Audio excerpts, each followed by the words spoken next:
Murder case shows systems hurdles for victims of domestic violence. And this is coming out of the Chicago Sun.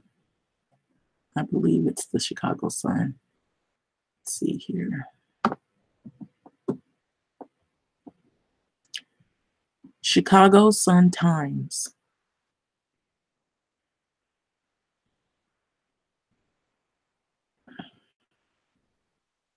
So here is the mother of a young lady who was murdered in a domestic violence dispute.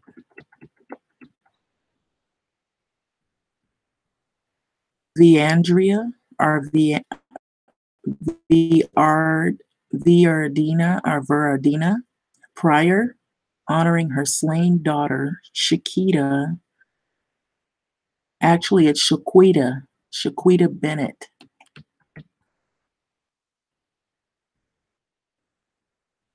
Okay, so this article is coming out of the Chicago Sun-Times. This is an article about Shaquita Bennett, and her mother is holding a quilt in reference or in remembrance of her daughter, pictured above here. And this is an unfortunate situation, but it's all too common, and it doesn't get really a lot of press coverage or a lot of notoriety. It's ignored, and it's treated as if it's not really happening. But African American women have a lot of loyalty to the culture and a lot of loyalty to the men in their culture. And even if they're not married, there's a lot of loyalty, despite what you've heard. So Shaquita Bennett sought her first order of protection against her ex-boyfriend, Deshaun Johnson, in 2013, just months after the two had broken up. On top of that, she filed 10 reports with the Chicago Police Department accusing Johnson of harassment, domestic violence, and other alleged crimes. Police and court records show all that apparently wasn't enough. Bennett, of 31 years of age, was shot to death last month in the hallway outside of her South Shore apartment.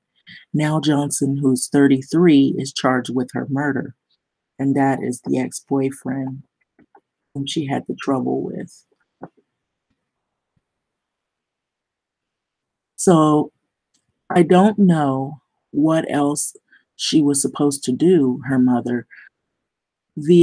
Okay, so excuse me for the incorrect pronunciation of the name, but it's Viardina Pryor. That's the mother of Shaquita Bennett. She says she doesn't know what her daughter could have done. That I believe in reading the story before, the daughter went through all the steps to report what she felt was a danger to her. So he made her life a living hell, is what the mother had proclaimed, and that he killed her in the end. Of course, we see that something did transpire and it wasn't for good.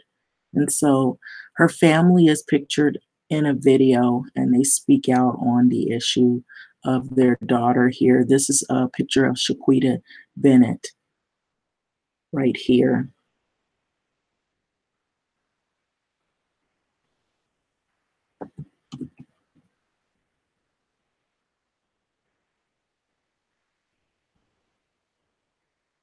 And so apparently she did all the things that she was supposed to do, and her call for help or her call to her situation wasn't, you know, it wasn't enough to keep her alive, put it that way.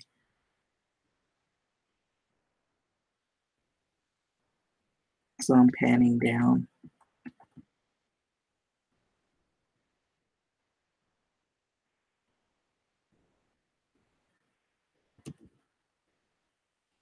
So just give me a moment here.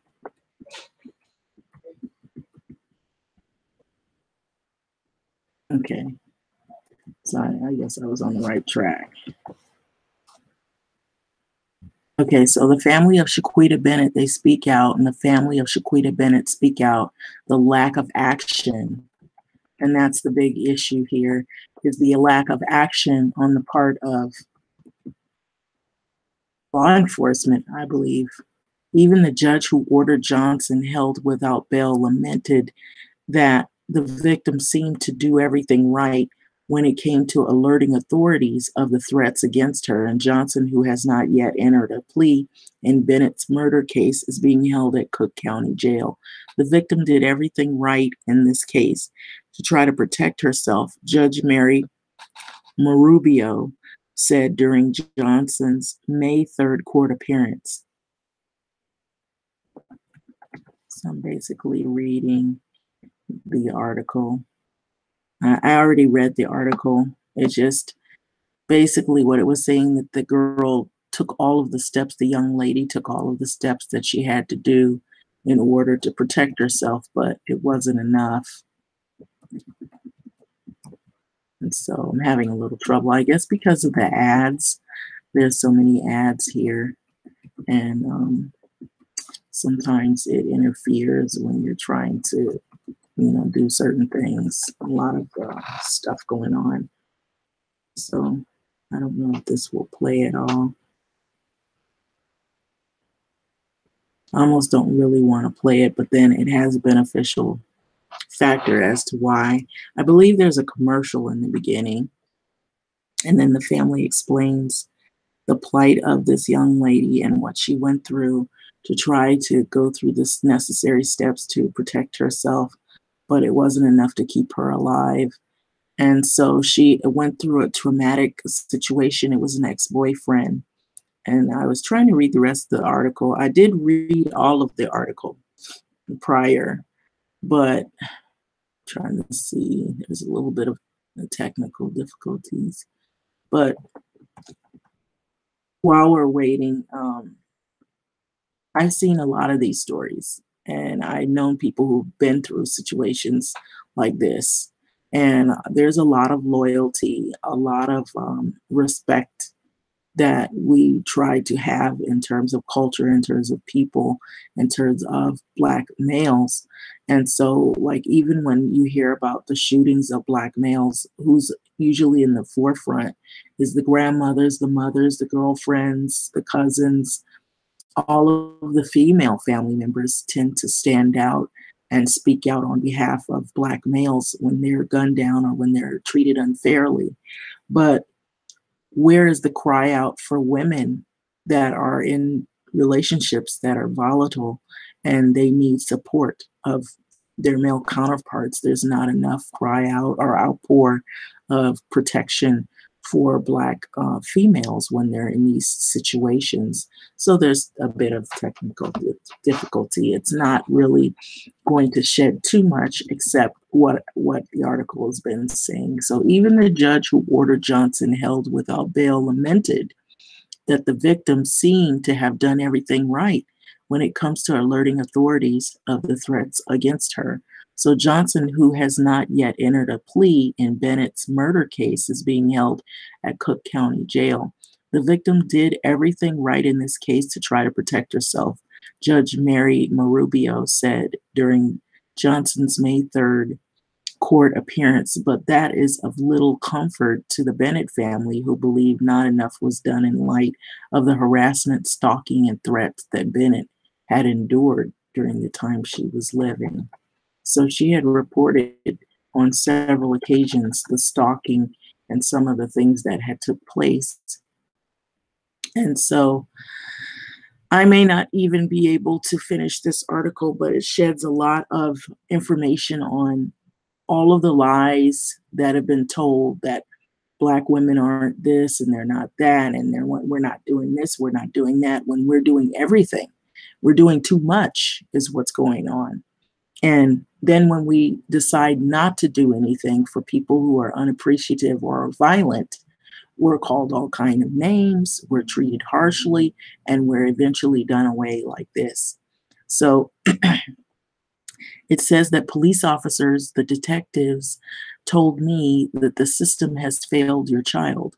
Bennett's mother said, this guy did everything he was told not to do, the guy that killed Bennett. He said what he was going to do, and nothing happened to him. So he threatened he was going to kill Bennett, Shaquita Bennett, and he did just that, and nothing was done about it. So uh, a complicated, exhausting process. A Chicago Sun-Times review of report and court documents filed by Bennett underscores the difficulties victims face in protecting themselves from navigating domestic violence court to making sure information about harassment and abuse gets into the right hands. Shortly before her alleged murder, Bennett Johnson allegedly murdered Bennett. Johnson had been convicted of violating an order of protection, served 5 days in jail, and then continued to harass her despite the 5 days he served while on probation. Bennett's family says that she told the authorities about his repeated contacts with her while he was released on bond. And so this woman, instead of her, law enforcement said that they didn't get a lot of information. And the family said that Shaquita Bennett did give them information.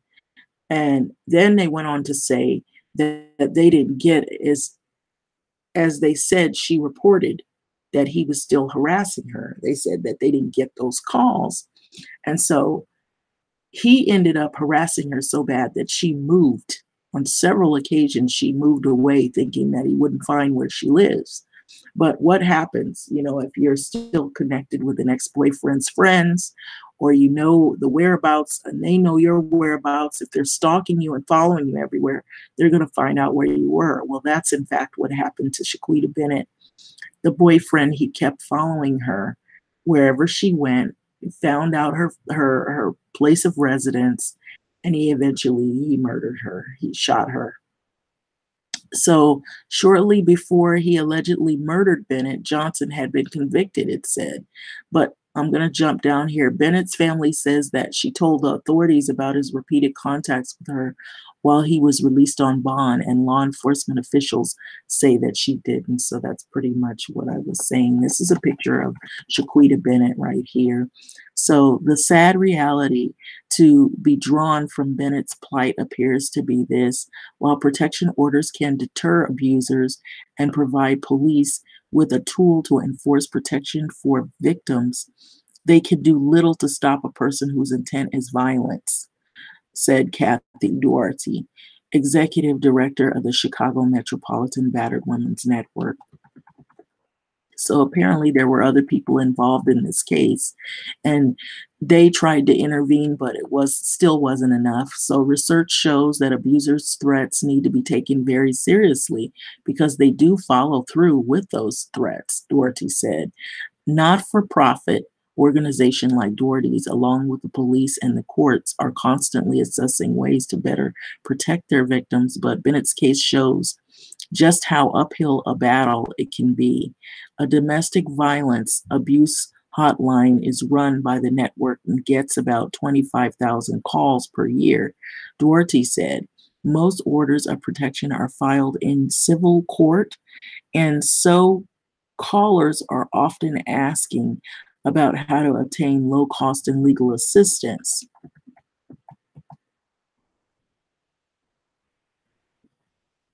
And so Melanie McBride, supervising attorney of another victims advocacy group, Metropolitan Family Service Domestic Violence Team, said that victims are required to be their own advocates. In addition to filing police reports, they are expected to show up with prosecutors and attend hearings, which can be a difficult thing for victims of limited means. It's a complicated process and inherently exhausting one for the clients, McBride has said. So Bennett's orders of protection. So Bennett sought her second order of protection against Johnson, who's pictured below, in July 2016. She wrote in the petition, I'm very scared. I haven't been home in 4 days because of him sitting around my house, according to the court filings. So he actually was sitting around her house waiting on her, waiting to kill her. So this is what this woman was torture she was going through in this situation with this Deshaun Johnson guy. So the order of protection granted 2 months later barred Johnson from having any contact with Bennett for about 2 years. But did he follow that? I don't believe so. So in December of 2017, Johnson violated the order of protection when he left her a voicemail message threatening to blow her brains out, prosecutors said. Bennett reported the threat to Chicago police, who arrested Johnson the next month. Johnson was initially held on $10,000 bail, but he was released when the amount was reduced to $5,000, according to the court records. So the threats didn't stop there. Even as the case wound through court, Johnson left Bennett more than 30 threatening voicemail messages during that time. Prosecutors said in 4 of the messages he had threatened to kill her. So in addition to the ongoing protection order, Johnson was told that he could contact Bennett as a condition of the release on bond. So despite that, he went to the Walgreens where she worked at 1 a.m., police and prosecutors said, following her. Bennett filed a police report at about 11 a.m. that same day. And so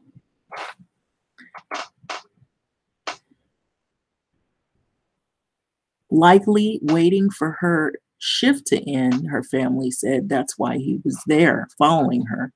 So she had filed a report when it happened, and if Johnson was still there, officers would have been required to arrest him, the CPD spokesman, Anthony Gillamy, has said.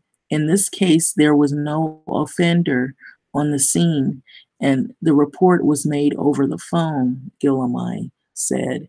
In such situations, victims are given instructions on how to obtain an arrest warrant and telephone numbers for additional resources, he said. So Bennett never told prosecutors about the continued harassment. So if this is true, this is this loyalty that Black women have, even if they're being pursued or stalked or in a relationship that's abusive. There's this never-ending loyalty that we have with Black males, and it puts our lives in a lot of grave risk and danger. And that's what happened to this young lady here.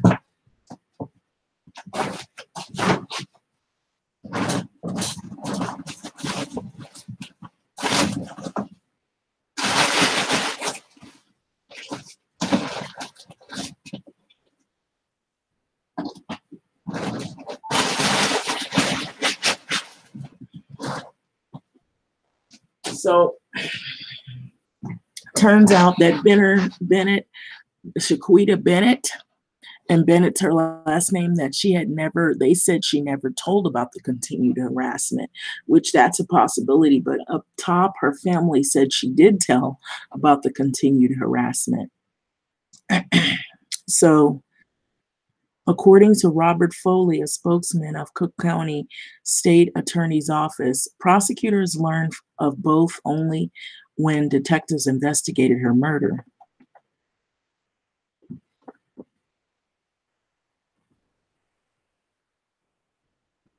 And so her family, like I said, they said that she did.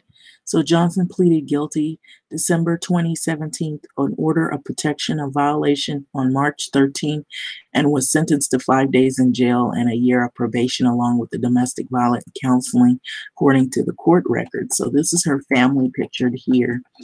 They're in a video and they're talking about what all their daughter did. And I'm basically going to reiterate what they said. They said she did everything she could do. She went through the necessary steps, but not enough was done to save their daughter's life, basically.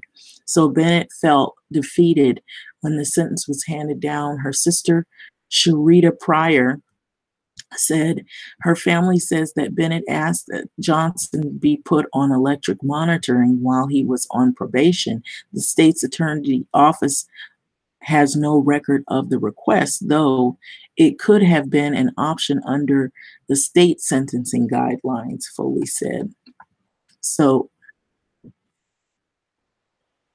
only 4 days later, Johnson violated the protection order again when he called Bennett and threatened to go to her workplace and go crazy on her, the prosecutor stated.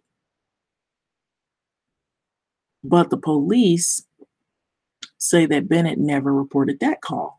So if she had, Foley said that Johnson would have been eligible for a felony charge for violating the order a second time. So you see all of the different steps that this woman had to go through just to make her voice heard, because her life was in danger being with this individual, this one individual that was an ex-boyfriend. They broke up, and this is all that resulted in this. So she had to keep moving. So Bennett moved to South Shore in January, her family said, and it was the third time that she relocated, moving away, trying to keep away from Johnson, knowing where and he ended up knowing where she lived each time he found her. So she had to keep moving, and she didn't feel like she could stay anywhere and be safe. So everywhere she went, he figured out where she was living. He would sitting outside in front of her place, waiting on her, watching her. So she kept moving, and she didn't know anybody where she was, so she didn't feel safe. So she just kept moving. But it said Bennett was also planning a temporary move to Indiana, and so I believe that didn't go down because she's dead now. So it stated that that move didn't happen because she ended up getting killed. So he would follow her wherever she went, basically, make this woman's life a living hell. So he kept violating all of the restrictions that were put on him. It didn't deter him from not killing her. So it said that she had to keep going, but that wasn't enough. So Bennett was also temporarily planning to move and to complete her training for a commercial driver's license. So it was job related as well, just before her death. And she told her family that she was concerned that Johnson was following her home from work.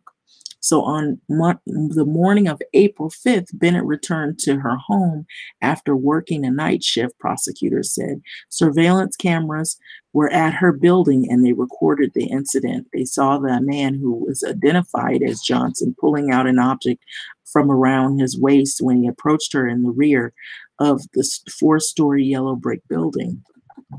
That was where he murdered her. So it goes on to say what he did. And so it's just a sad situation.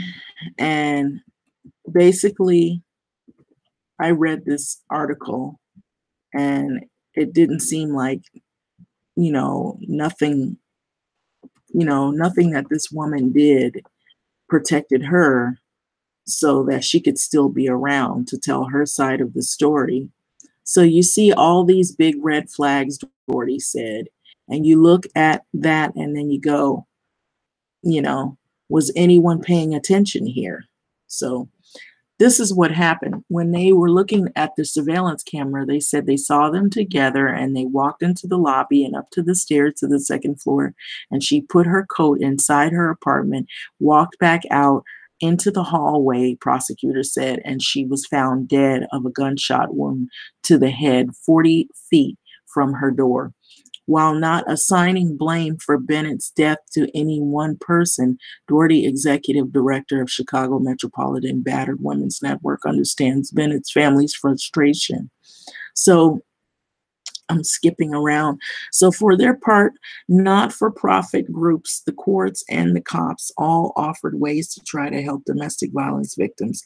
Help was available, is what they say, at Cook County Domestic Violence Courthouse, 555 West Harrison Street, said McBride, a Metropolitan Family Service domestic violence team.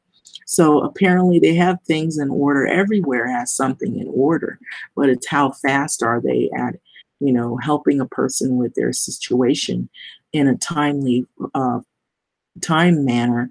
And then when a woman is in a situation like this, I'm not going to go all the way down because I think that's the majority of the entirety of the article, is when a situation like this happens, what's, even if you go through the steps, what this is reinforcing that these problems are not high priority issues and they're not taken as serious. And this happened to be a black couple, and it's a black woman, and she ended up dying at the hands of a boyfriend whom she had reported on numerous occasions was following and was stalking her. And so these situations often happen, but they're not taken in the same way as when a man is being stalked by a woman, which recently happened. It was a white couple and the man was being stalked, and right away they arrested that woman. And so she had said she wanted to bathe in the guy's blood, and it was all over the news, you know. But here's a woman here, she went through all of the steps. She even moved 3 or 4 times, and she still ended up dying at the hands of an ex-boyfriend, even though she had reported he had a history of domestic violence, and he shot her in the head. So now she's dead. And this is what kind of loyalty, this black love, this false black love that some of these women have for some of these males. And it's not all of the males, but there's some males out here who have the same mentality, is that if I can't have you and if I can't do what I want, then no one else can. And no one else can have you. And they make sure of that. And this is the fate of what this woman had went through. And even though she had specifically had cut her ties supposedly with this young guy, he still continued to follow and pursue her, follow her to work, follow her home, sitting outside of her place of residence. He found where she lived each time she tried to move away from him, and still not enough was done to keep this man from killing her. And so this is what's going to happen. Moreover, a lot of young black females who are engaging in relationships with guys who they know have signs of violence. They're red flags. If you see the signs of, they're hitting you, they're threatening you, they're following you everywhere and not letting you, live your life. You can't go to work, you can't go anywhere. You're basically like entrapped with this individual. They won't listen to reason. There's no talking to that individual. They're not treating you with respect at all. It's just violence, slapping, hitting, kicking, spitting, pulling hair, probably blackening her eyes. She has to wear shades and or heavy makeup to cover the scars. You just look at it as, oh, I got to support this boyfriend or this husband or this person despite them raping you. And that can happen in a relationship, believe it or not. You can be raped by a spouse. And so these situations happen often, but they go unreported or underreported, or it's not a high news priority or a high priority situation. And I'm believing that a lot of it is because of racism, because it has nothing to do with other people in other communities.